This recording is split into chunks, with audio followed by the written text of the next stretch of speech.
All right, welcome everyone. Welcome to this episode of Lean in Olympia. I'm so glad you're here. This is a podcast from Interfaith Works. Interfaith Works is a nonprofit social service, social justice organization serving Thurston County. We're a coalition of 30 plus diverse faith communities and affiliated organizations. We're also one of the region's largest providers of social services to vulnerable adults experiencing homelessness. So check out what we do at iwshelter.org to learn more about our homeless services, and interfaith-works.org to learn about us as an organization. My name is Corey. I work on the interfaith relations side of the organization, and this is Lean in Olympia. This is a bi-weekly podcast where we have conversations at the crossroads of justice, humanity, and belief. I'm so glad you're here. And you can check out past episodes and the work that we're doing on our Facebook page, on our website, YouTube channel, and then this podcast is also on Spotify. So you can find us easily. So I'm glad for that. So I want to welcome our guest today, Brad, or my chest, whatever, Brad Schrandt. So glad you're here. Thanks for being here. Thank you. Just going to introduce you through a compilation of some bios that I have, and then you can correct me if I'm wrong or edit as you see fit. Well, it might make me sound better. We'll find out. Let's see what happened. You note that your musical journey started at a very early age, and it was a family affair with mom and dad playing piano, grandma hearing grandpa play the fiddle, and then music was a part of your formation through school, and eventually a master's degree in jazz studies and improvised music. But you didn't list from where? UW. From UW. Okay, Thank you. You moved to the Pacific Northwest in the 1990s and became immersed in the creative and ingenuity and art scenes happening. And you play in the Olympia Jazz Tentet. I just got mixed up in the intro on that. And then you're in an improv collective in Seattle, How Now, Brown Cow. Yeah. And some of your past projects have included genres from reggae to jam band. High Ceiling was an eclectic group you were in. Yeah. And then you now serve as the music director for the South Sound Swing Orchestra, and you currently serve as professor of music and director of jazz studies for the South Puget Sound Community College. It also notes that you're a jazz director and lecturer at St. Martin's University, but I didn't ask if that's still current. Yeah, that's still current. Okay, thank you. Then you list the saxophone as your main instrument, but you are a multi-instrumentalist, including bass, piano, woodwinds, guitar, percussion, and you can't see it on screen, but there's a massive Leslie organ over here that's yours that you know how to play. So you're versed in jazz, Western art, world, jam rock, fusion, and reggae. So yes. Yeah. True music addict. Yeah. Anything else you'd want to add to that? No, that okay. Pretty much covers it up. Well, maybe we can pull some more out. I just wanted to hear more as we get into our topic today, which is music in general, jazz in particular, and then also celebrating some of the gifts and contributions of Black Americans in jazz as we are within Black History Month. And all of that's tied into the way jazz is a very biographical and very personal journey for many people. I just wanted to bring your story into this too. And can you tell us a bit about where you're from, your journey, where you started to come up, and your musical journey? Yeah, well, I'm originally from the Midwest. Okay. And like you said, when I was young, I was fortunate to have parents who had a record player and records around and lots of access to music. They didn't necessarily play, but they had that. And we had a old piano at the house that I got to play on, and mom got me lessons, so that was great. Yeah. As you mentioned, my grandpa played fiddle. Wasn't classically trained or anything, but it was like around and something to do that I liked a lot. Played piano until I was like in 5th grade, and then I got into my middle school band program. That's where most kids get their band instruments, so that was great. And as far as jazz is concerned, it was probably like 8th grade. I went to a high school that was 7th through 12th, so it was about 900 people in there. And the thing that I really liked about the jazz band is it disregarded age. It was all talent based. So I was able to get into the senior high jazz band at a young age, which mostly because I liked the blues scale and I was good at improvising on it. But really started to think about jazz more. I had a band director who took us to see Woody Herman and the Thundering Herd. It was like one of Woody Herman's last concerts. It's a big band. Woody Herman had been around since like the late 30s all the way through. And I was just blown away. It was my first real experience of hearing band instruments played the way that they're probably meant to be played. Lots of power, excellent tone, up close and personal. And just watching the band play and how much fun it looked like they were having, and the music was so great. I was like, wow, and they're making this is what they're doing for like their work, And so I started to get more and more into it. Quick question, in grade school, you said you started in band instruments. Was the saxophone what you first grabbed, or did you go from something to something else? Well, I had a trumpet for a couple weeks, and I was like, "This is hard. Uh-huh, I got to get that lip buzz." And a lot of schools, if you want to play saxophone, make you play clarinet first. Okay. Just the embouchure is easier to control, and everybody's on the same thing. And I didn't really want to play clarinet. I wanted to play, trumpet or something else. And they're like, "Well, what about the saxophone?" And I was like, "Great, let's try that." And it's one of those things where I picked it up and I got a really good sound on it right away. So I was like, oh.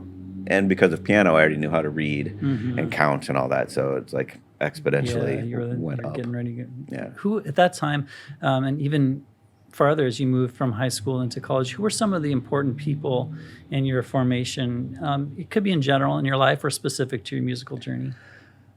Well, I grew up in a small farming community in the Midwest, so there weren't a lot of players, a lot of bands to go and listen to. So it was mostly done through radio and listening. My band director, directors have a lot. Mostly like after we came back from that particular concert, I was like, wow, what else should I be listening to? And he's like, oh, well, you should go check out Miles Davis. He was a trumpet player. So go check out Miles Davis. And so going to the record store and my first jazz album was Bitches Brew, and it was totally based on the album cover. I was like, oh my God, look at this cover. I have to have this record. And I got it home, and I put it on and listened to it. And Bitches Brew is kind of, advanced listening in jazz. Sure. It's leaning towards being free. Yeah. And I was like, what the heck is this? Yeah. I didn't like it because I don't think I knew how to listen to it, or I didn't understand it. And so I gave it to my band director as a present, and then he gave me a David Sanborn tape. And so smooth jazz, of course, but it was a lot more accessible. I could play parts of it. I knew the pentatonic scales, and I've always had a good memory for music, so I was able to listen to a lot of the songs and just memorize the parts, not necessarily play them, but I could sing them all and knew them all. And I went to college, and I wasn't sure if I was going to go into music or not. I knew I liked the arts. I thought about going into art as well, but I got into the music program and started playing, and just whenever you're in a music program, hits the ground running. It's like immediately getting introduced to like heavy practice and lots of charts and lots of different groups. And it was good to see lots of other students and people who were into the same thing that I was, and immediately got into the college jazz band, the college combos. Some of the people played in a rock band right away. We got in a combo outside of school, so I started playing. Where's this now? This is Winona State in Minnesota. Okay. Down in the boot. So it was just, and that is another kind of like Olympia. It's a good community for music. There was a really good scene there. There was a bluegrass scene. There was kind of a Southern rock, Allman Brothers, Dylan type of scene that I was able to get into and play. Yeah. Which also, I played in a Grateful Dead, Dylan, Allman Brothers cover band for many years. And that was like my first experience in being told to improv, and then everybody shut their eyes and turned around. I was like, well, when do I stop? And they're like, well, when you're done. And I was like, oh, kind of in the jazz format, it was always like take your two choruses or whatever. And so that really set me up for the excitement of what I was able to really do with the instrument and play as much and make it an extension of my voice versus a very small purpose. But at that point, you'd been playing some jazz, but you'd been studying it, but on the performance side, less so. Yeah, well, on the performance side, it was mostly based through school and the community. So a jazz combo and then the big bands and things like that. I TA'd for jazz history, and I just always found it intriguing and interesting. And it was, again, I think through my peers. It was really meeting my peers and sharing albums and hanging out with a 6-pack of beer and some smokes and listening to albums all night. Yeah. It was really where I started to really fall in love for it.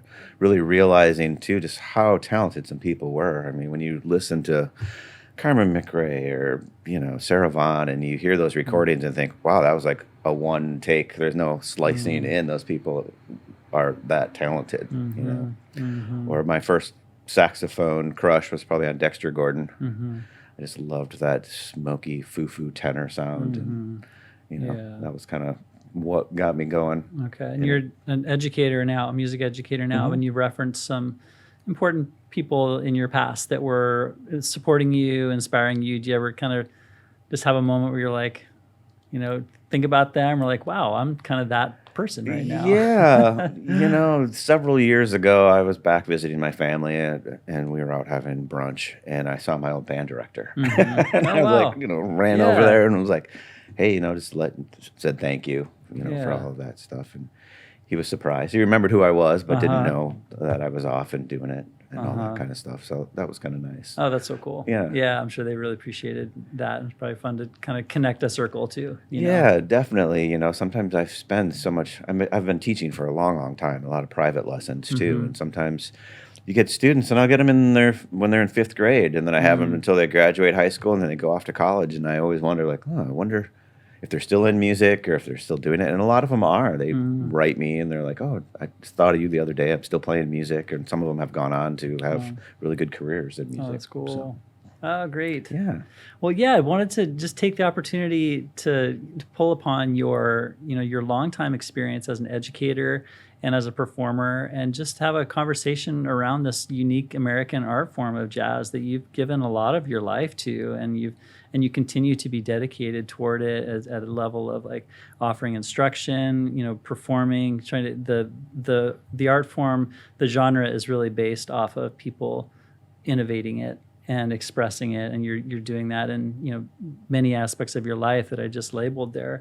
And so I just wanted to have a conversation and just reflect on some of some topics about jazz. And for those of you who are listening, there's no need for any of us to be experts on it. We can just relate to our the experience of who and how what we've heard. But there's also a really amazing history to this art form that's uniquely American, and what it tries to share about who we are as people and who we've become as people, and some of the eras we've gone through.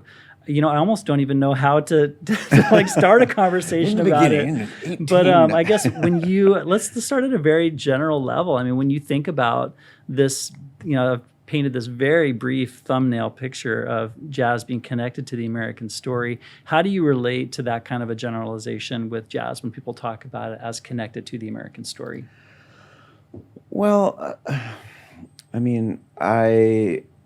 through the jazz studies degree and TAing for history, I've just always have been fascinated by like New Orleans turn of the century, 1800s going into the 1900s, and realizing of at the time and before that too, but realizing in 1882, I think we get the Sunset. Part of the Continental Railroad goes through New Orleans. It's the third largest city in the country. It's kind of considered our Mediterranean, area. So we have lots of people moving and coming in from New York. New York at the time probably has like Tin Pan Alley and kind of those particular types of songs. And I think about how diverse New Orleans was. That is fascinating to me to think about just the blend of people due to it being a port city and that type of stuff. The long history that was there. People ask me like, how did jazz really get started? And obviously nobody knows. There has an exact record of it. But I like the idea of Scott Joplin being the precursor, because Scott Joplin really, his music, even though it's not necessarily considered jazz, it's the direct precursor to jazz. And I think like part of it is people were able to listen to it, right, through player pianos and performance. And it's because piano is a solo instrument, or at that time it's a solo instrument. When parades and things would happen, when the musicians would get done, it's always like I call it the post-gig buzz, right?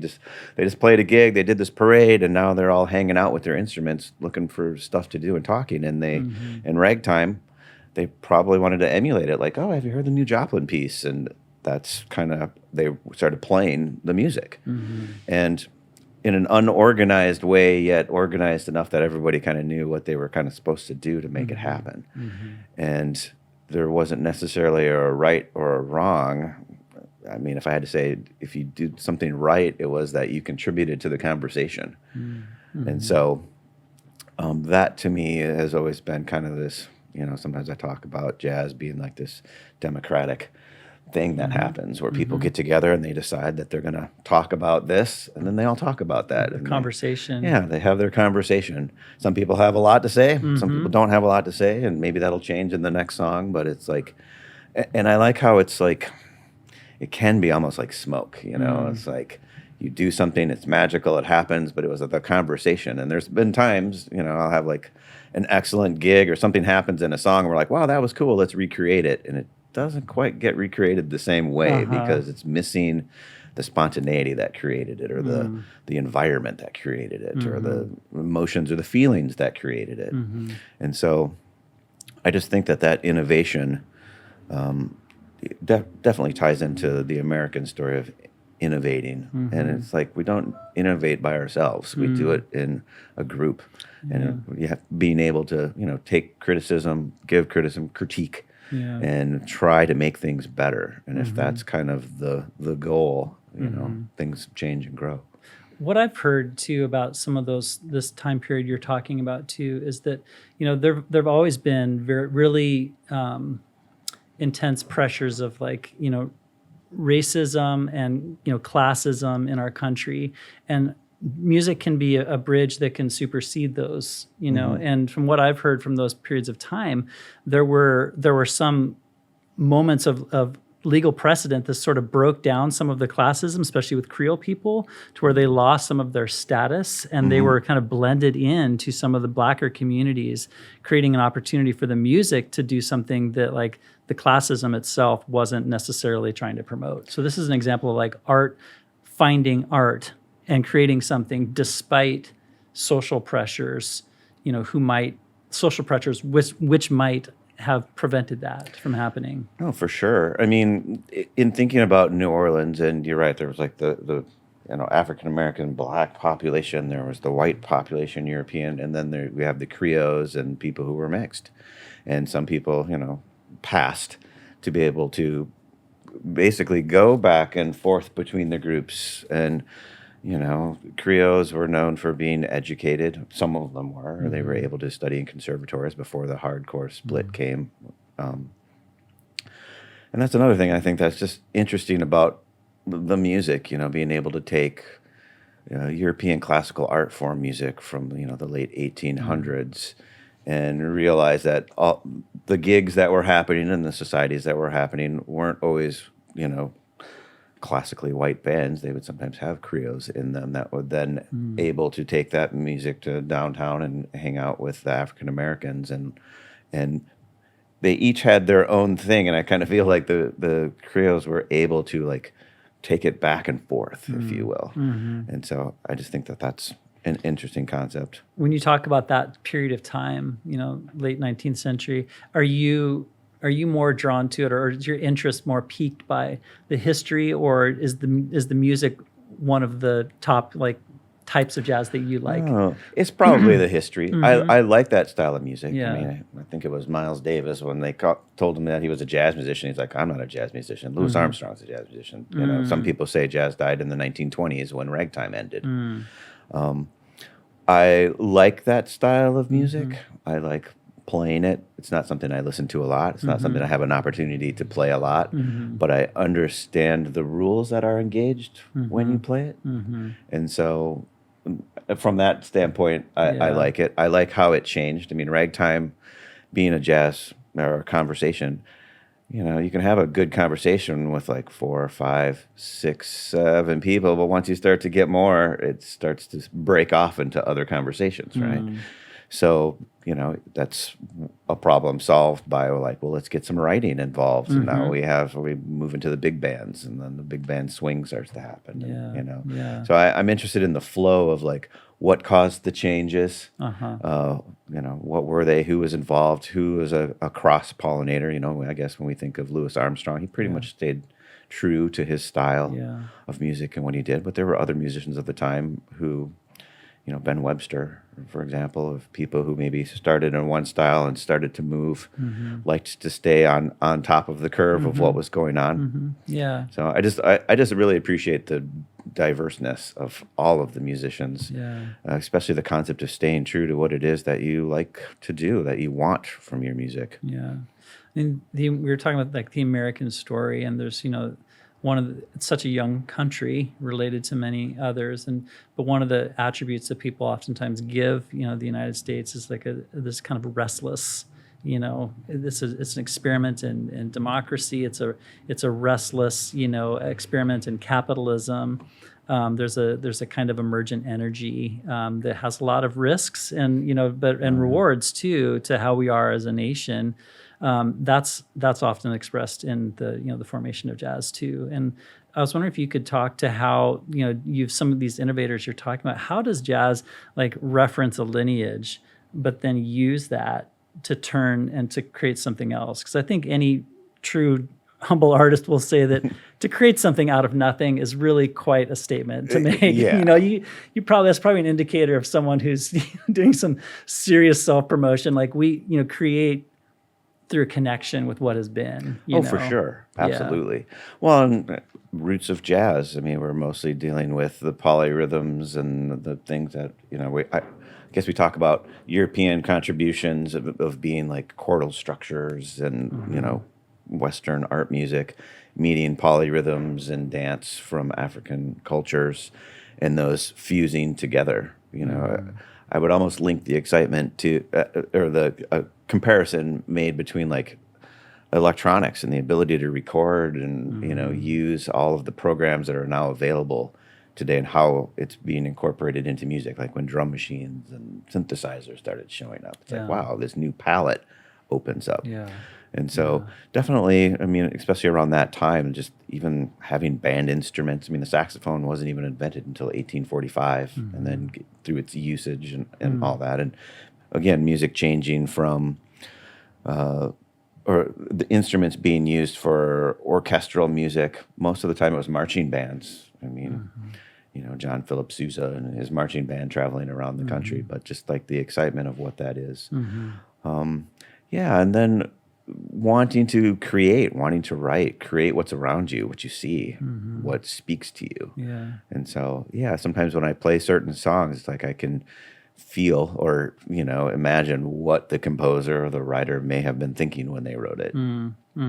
Or hearing something from a person and then realizing the conditions in which their life existed, just gives the music another angle to hear it with. And I think within every genre, or maybe most, I don't know if I want to say every, but there's oftentimes a tension between like innovation and tradition, and people who, when an innovation happens and it's apparent that an innovation is happening, there might be like a retraction, like in a traditionalist, maybe, as a guitar player, of course I think about Charlie Christian and like how the electric guitar, was starting to become a more melodic, single note instrument, and that change, from a rhythm-based acoustic instrument, huge innovation, and so there's this moment, there's this like fulcrum moment, right? But there's always going to be people who are, calling back and heralding and championing the, what has been, maybe resisting a little bit. But there's that tension of what has been and what's becoming, Yeah, I mean, to tie that to jazz, I think like, we talk about all the different genres of jazz from, ragtime and Dixieland and going to big band and whatever, bebop and hard bop as we move through the timeline of jazz. But we kind of get to a period where maybe jazz I'll say like maybe 1970s, once we start to like fuse rock from the 60s and it starts to fuse so much, a line starts to become drawn of like, acoustic jazz versus electric jazz. And almost now we call it like traditionalist, like the traditional rules of jazz versus the anything goes camp, if you will. But it's still, even in the anything goes camp, there's still, as we were just talking about, harkens back to like what elements are present that are being carried from the past, so that it still calls jazz. It's not just because there's improvising now it must be jazz. That doesn't make it. Or just because it swings is it jazz? So we try to figure. It's the labeling. I hate the labeling. It's like, what kind of music do you play? Well, so yeah.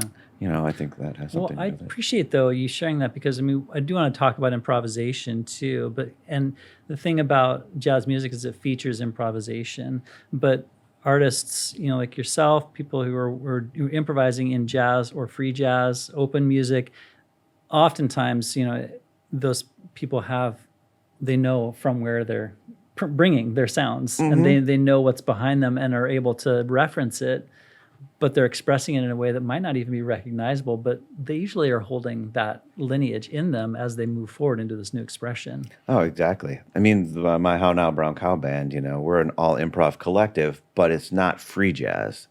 It's improvised music, but we approach it from a concept of like, we're playing for our audiences. We're in a club, so maybe we should have a groove behind it, and we'll be freer with potentially melodic lines and chordal progressions. But somebody will always lay something down. So like, oh wow, we have dancers on this tune, or somebody's Nice. over there tapping their foot, and it's like, oh, good, we've made a connection with Yeah. them.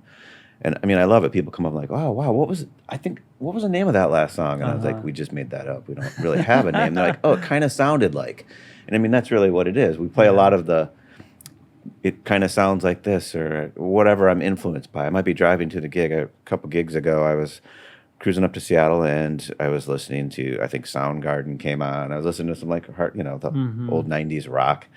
And so that was in my mind. So we started playing, and those were melodic lines and phrases that were coming in. Once I realized that's what we were doing, that kind of became the theme of our night. Oh, remember when? And we would put that into our playing, or holiday gigs. It's like, oh, how many Christmas tunes can we sneak in? You're Or referencing there. little klezmer music over here, little Yeah. Happy Hanukkah stuff Oh, excellent. blended in. Yeah, I want to come back to improvisation too, but I want to kind of keep a little thread with the sense of innovation for a moment, and I want to lift up to we talked at the intro about we're in February, we're in Black History Month, and there's this very powerful narrative in jazz music about Black communities innovating and nurturing, really developing, incubating the genre, and there are some examples too of when the racism of our country has shown itself through co-opting and through using positions of privilege to kind of extract from these Black communities that are incubating this genre and extracting it and packaging it in a way that represents their privilege of marketing and of markets and things like that. One of the examples I emailed to you, of course, was Benny Goodman is one of the classic examples in this moment of extraction and repackaging and towards a wide audience. We see that over and over again in jazz. How do you, when you look back into that, where do you see that happening, and how do you relate to that? Well, I mean, I guess I started thinking right away about the death of big band music. A lot of African Americans being tired of their innovations being capitalized on and making less than their counterparts for music that they invented. So up comes bebop. It's like, sometimes I think about music function. Like, what's this music for? Am I creating an atmosphere? Am I trying to get people to dance? Do I want people sitting in chairs and stroking their chin, wondering whether I'm flatting the nine or not? And so I think, some of the innovation, especially around World War II, just because the country was in upheaval and there was all sorts of things going on with brownouts and rationing and people being overseas and bands breaking up. Again, another time where people were innovative and going to New York in the 40s with Charlie Parker and Dizzy Gillespie and, all of the inventors of the bebop style, really looking at it like, this is our art. We're going to make art, and it's going to be so difficult. You can't steal it or you can't copy it. That's one of the things that pops into my mind as far as like being innovative. Like, how do we stop the music from being, as you're saying, co-opted and stolen and making less, and how do we move it forward? I mean, then clearly, rock and roll was just like a massive example of that too. Artists like Elvis and others. But I'm also curious about what you just referenced, which is when you said they, like with the swing band, like you're talking about a relationship between like an artistic creators and the community that supports them, right? I think I heard you kind of reference a collective realization of wanting change, because the artist doesn't act in isolation. There's always some kind of communication going on with the audience or with their energizing community. Yeah. Oh, yeah, absolutely. I mean, again, I guess I'm going to reference World War II, and I think about how there was a tax on dancing. Tax on dancing? There was a tax on dancing. So that changes like clubs to make more money for the Oh. war effort. It's like, oh, we'll tax Oh. dancing. So Wow, I who didn't can know about afford to that. pay that tax and who can't? Or Mm. clubs that were designed for like, oh, we have big Wow. band and we have big band swing dancing. Like, oh, Mhm. we could make money off of that. Mhm. And so what do you do if you don't have a lot of money? Well, you play music that people sit and listen to and they Mm. don't dance to. Mhm. Mhm. Um, Yeah. yeah. Yeah. So the we've talked about that moment that you're pointing toward, where there's a more of a popular audience for jazz, to where it's becoming more intimate, more angular. There's the audiences are sitting, they're smaller. Record sales, if we're looking at that at the time, where jazz music was like this massive percentage of the pie chart of record sales, and it just started to really fall off in this like post bebop era. What do you think is the lineage of how does that relate today to jazz, and how jazz finds itself? Why is jazz like continuing to be a relevant art form today when it's become such a different cultural force? I mean, it's a long history from like the 60s to now, but I mean, we're talking about a progression, Oh, yeah. of moving, and where now we have like, Christian pop and rock and country are by far, the biggest, record producers, but jazz, in my little opinion, is still a very important and relevant art form. And how do you like talk about it in that way? Well, I think I would go to the concept of like traditional jazz. Like if someone says, oh, you're a jazz musician, I don't know if everybody knows what that means because it means something different for everybody that you're referring to. Like it could be that I'm playing, out of the real book or, the anthology of classical music. And I'll go and I'll play songs that you've heard Miles Davis play or John Coltrane or Duke Ellington or whoever play them before. And that's what I'm doing to be a jazz musician. Whereas, other musicians are taking their studies of those styles of music. Almost every jazz musician has spent some time studying all of that stuff. But then it again speaks to, well, what do you want to do with that? Like I spent time studying bebop. I can play bebop, but I don't. The music doesn't speak to me as much. That language, I don't hear it as well as perhaps I would if I studied it more. But some people really grasp onto that. So, as a jazz musician, part of what propelled me forward, it was wanting to be recognized in the music that I was playing, wanting to provide what the people I was playing for kind of wanted to hear. Sometimes that was art, and that propelled me to write art. And again, this is me, not necessarily everybody, but we were talking earlier, like what kind of music would you write? What makes you want to write? Why do you choose to play the style of music that you want to play? And for me, I think the thing I really like about jazz is it's not supposed to be the same. I don't like hearing the same things over and over. I'm not the type of person who like watches a movie 15 times and people do that, and that's great, but I'm not that type of person. And so that's where jazz is very appealing to me, even in a way that you can play the song 15 times and it'll be different 15 times. That innovation to me is really interesting to think about, being innovative with how can I make this different? What can I do that's different? And in order for me to be different, I have to hear different things. And so, sure, if I hear, when hip hop became more and more mainstream, it's like, oh, how can I incorporate some of that into what I'm doing? I like this beat. I like this groove. So jazz, in a way, as a jazz musician, I'm able to take whatever I want and use it however I want under the umbrella of jazz is innovative, and there's improvisation. And if I not really follow, but if I can incorporate some of the historical rules of jazz, that there's some improvisation in the music and we all have a relationship in how we're playing, then I'm allowed to do that. Yeah. That to me is very interesting. As a music educator, though, you talk about selecting and picking from what that's kind of like a wide open thing. Like, so as an educator, how do you talk to students about what we've been talking about? How do you talk to them about holding a lineage, or how do you advise them? Like in terms of what would benefit them in terms of knowing a lineage or holding a lineage or being aware of a tradition. To what degree do you encourage that connection? And then moving forward, how do you do that with your students? Well, I mean, through my private study and through the colleges that I've worked at, it's like I think it's important to know your history. Mm-hmm. So it's like, yeah, I make all my jazz players study classical music, and I make my classical players study jazz music, and Mm. um, it's important, I think, to not reinvent the wheel, as it were. So it's like good to learn about how music is made, Mm. and what some of the music is another language. It's a whole culture unto itself. So it's like Mm-hmm. looking back and recognizing where things are. I think a lot of students, they recognize things that they're interested in, Mm-hmm. and because they have interests that include more advanced interests than some of the past artists that they look at. I mean, I think of like Herbie Hancock is a good example of somebody who was doing stuff before rock and roll was around. So he has a lineage of what it was like before, or what it was like to be a musician before you were influenced by rock and roll, Mm-hmm.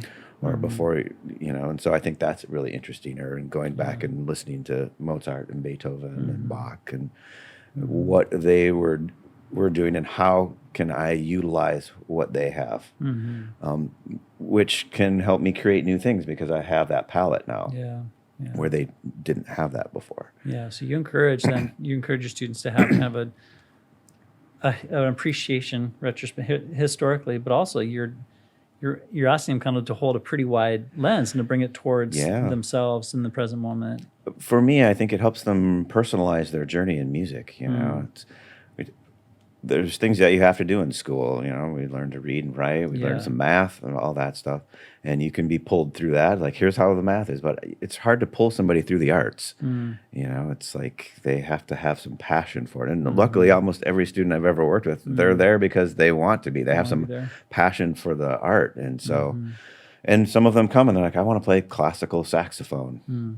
And, it's funny, I always say, well, name me a classical saxophonist. Like, what kind of classical saxophonist do you want to sound like? And it gets quiet all of a sudden, and explaining the differences of what is the difference between classical music and jazz music, and not even from a cultural standpoint and from a musical standpoint, and how can you apply that to your life now? Yeah. And so making combinations of it is what can make you interesting. Because I think most of my students realize that it's difficult to make a living doing what somebody else already did or is already doing. And so it's kind of like, what is there of you? Or what do I get from the artist, the art part of the music making? That's where I really appreciate the personalness of it. I adjudicate around town for a lot of the music festivals that happen in the high school areas. And, there's not a huge list of songs that they all choose from. It's like I might hear 20 saxophonists and 7 of them play the same piece. So I always use this example. I'm like, well, once you play the right notes and the right rhythm and you're not metronomically accurate, what makes you different than the last person who just played?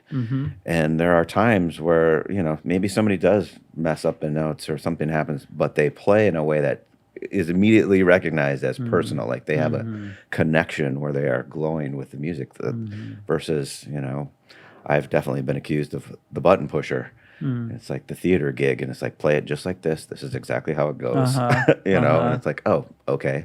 And I'm happy to do that to an extent, but as I was just saying, it's like I don't necessarily like to do the same thing over and over or be told what to do. So that's my personality. So it's like that's why that style of music I really appreciate it, because there isn't a you have to do. You have to do this. So you talked about kind of making a living, and you referenced that. Do you ever have like frank conversations with your students about, all the time? Because there's, like I have a nephew, and he's convinced he's going to be, a successful drummer, and I'm supporting him. Nice. I also have conversations with him too about the work and the requirements, the sacrifices, and the difficulties.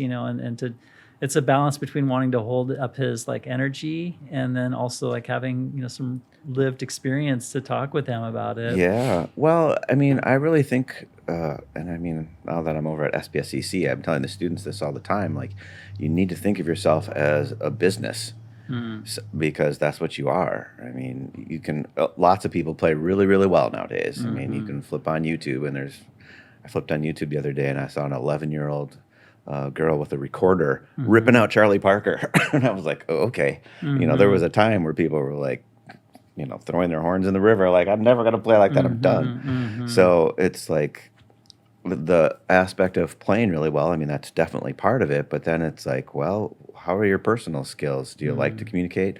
How's your constitution for travel? I mean, traveling, at least in my experience, is kind of a young person's game where you like to sit on buses or you don't mind crashing on couches and things like that. But it's a lot of work. And then, now the era we're moving into, it's like, how are your computer skills? You got a website?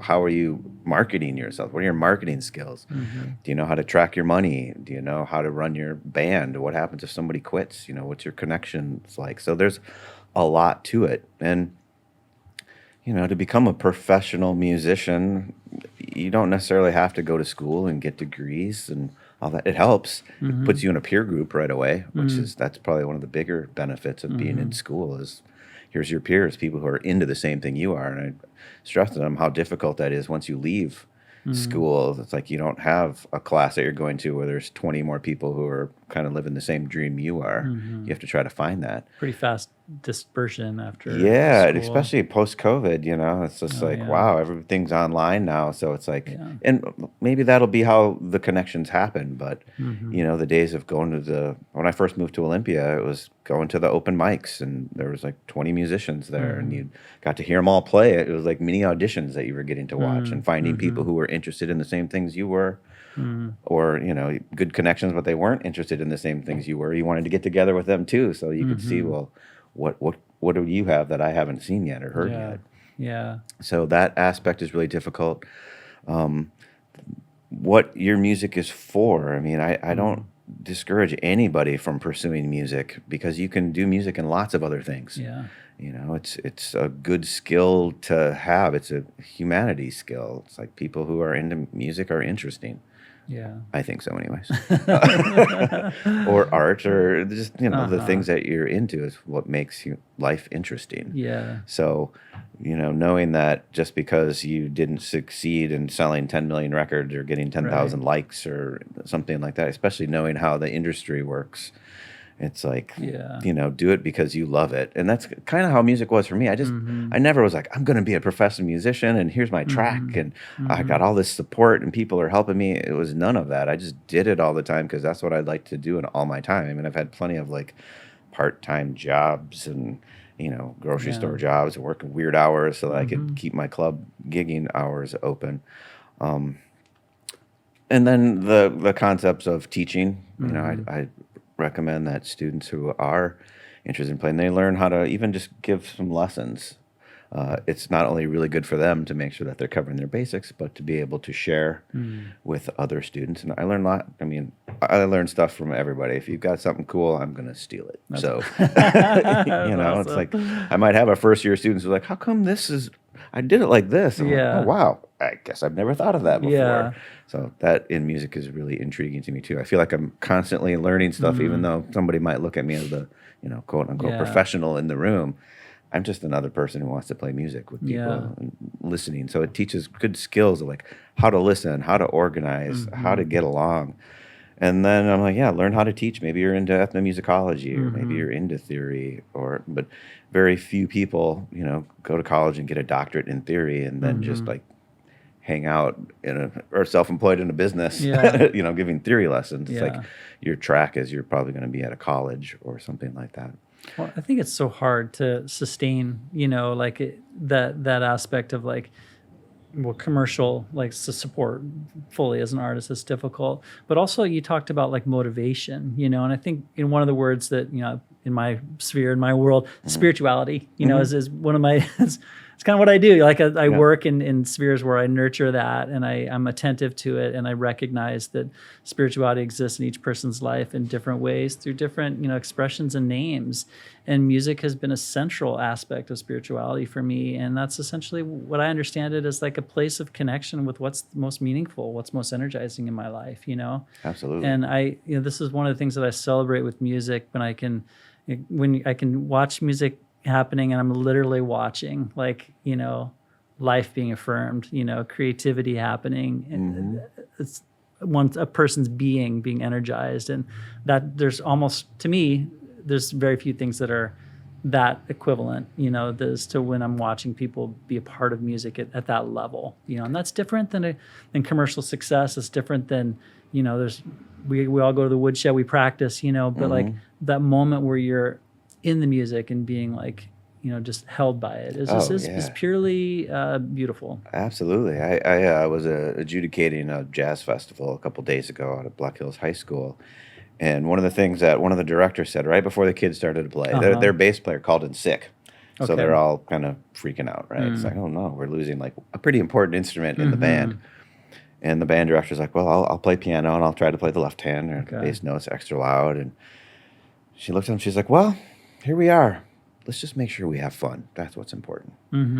And right away, I kind of saw the shoulders go down a little bit, like, yeah, that's what we're doing here. Let's just do what we do and do it well. And, it was infectious to watch them smile and the heads bobbing and the feet going up and down. It's like, yeah, they're into it. They're having fun. That's, infectious for me. Yeah. I think that one of the unique aspects of jazz, that conversation piece that we were talking about earlier too, and that's just it's a unique gift to be able to collaborate so freely, so quickly, so widely, and in so many other genres. How scripted it is, it's very difficult to have like a sense of like cross-pollination of community that's outside of one's own like group. Jazz offers a really unique, opportunity for that kind of community and to experience and see what I was talking about earlier, where there's like that moment of connection back into what you're doing. Absolutely. The community aspect is really important. I mean, one of the things I really liked about grad school, I took a lot of ethnomusicology courses and music and community, and realizing like what it's for, especially outside of America. The class I was in, we did a lot of Latin American studies, and just like how it's built into their culture. There's a fandango, like getting together, and everybody in the community gets together and sings, and some of the best musicians in the community are playing the cowbell part or the simple parts, to like lock it down for everybody. I'll make the ice and everybody skates on top of it. And it's like, I mean, that is really important. It's one of the things that really energized me to want to work at the community college. Even like we, as musicians, talk about like, where are the people? Where are our fans? And like, we have to make them, especially for jazz. It's like, we need to go out there and explain like what are you hearing? What's going on? It's not that the music can't kind of do it itself, but it's appreciated more, I think, when you understand what is happening. With my Seattle band, again, we're all improv. So when people find out we're making it all up, they're like, oh, did you work these out or did you practice before? I'm like, no. We say, hey, I'm going to start this song in D, and I kind of play whatever I feel, and they fill around that.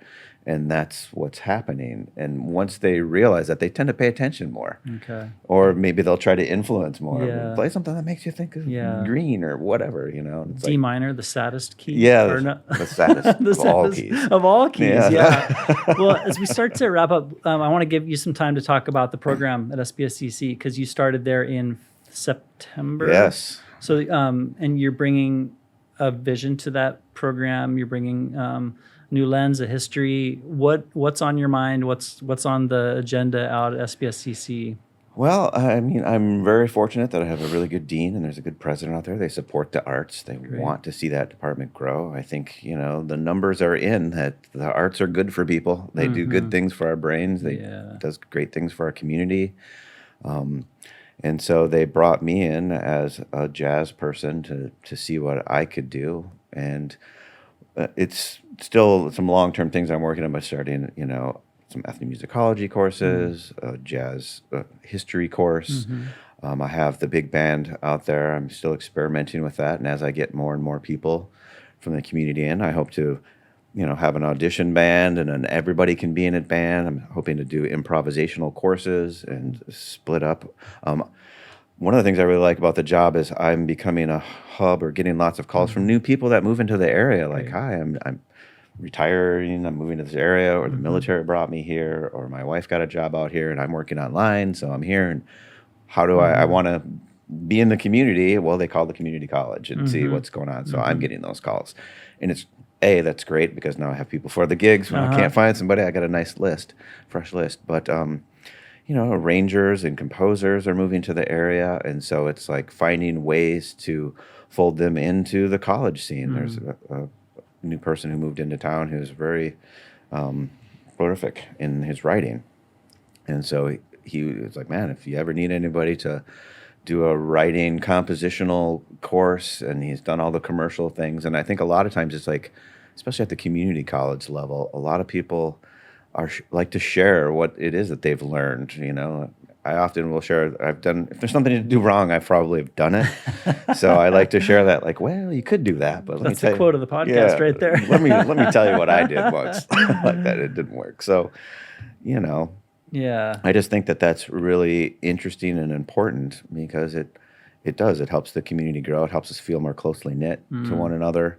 I like going out and seeing my students, and I like supporting them. I go out to their shows, and again, just because music is so important, I just think that it's really tied in to our community as it is, but especially now as we kind of are getting another start, a fresh start post-COVID.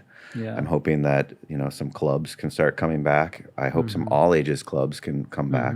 Yeah. I think that's really important to get minors into places to mix with pros and trade the tips and all of that stuff, and make Olympia shine the jewel that we really are as far as the arts are concerned. Yeah, I love that. I love how, the community college that you're just lifting up that community aspect to it, and that we're like that hub, bringing in these various, offering to be that too. That's not, maybe required of your position, but like I see you living into that naturally, and I'm really grateful for you doing that. Especially as we're coming out of this place of pandemic, and there's a hunger for connection and for music, and to have that, be a part of our lives again. We're going to need to relearn how to go out and do that, and to where we can do that. So thank you for holding that up. Thank you. As we wrap up, I always ask people at the end of my shows, how do you define hope, and where are you seeing or experiencing hope in our world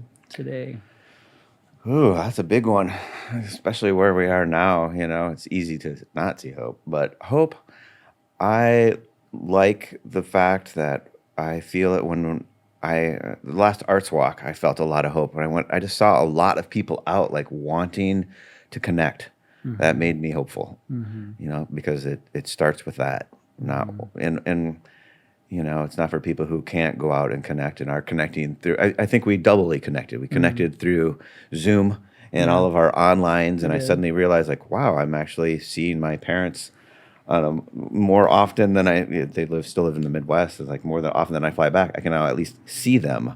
I have a young son; he's able to see them. So that I felt that connection. But then getting back into my city and seeing people around and seeing new businesses opening up, and that gives me hope for, like, that's right. We're humans. We need to get to the art of humanizing. Yeah. So that makes me hopeful.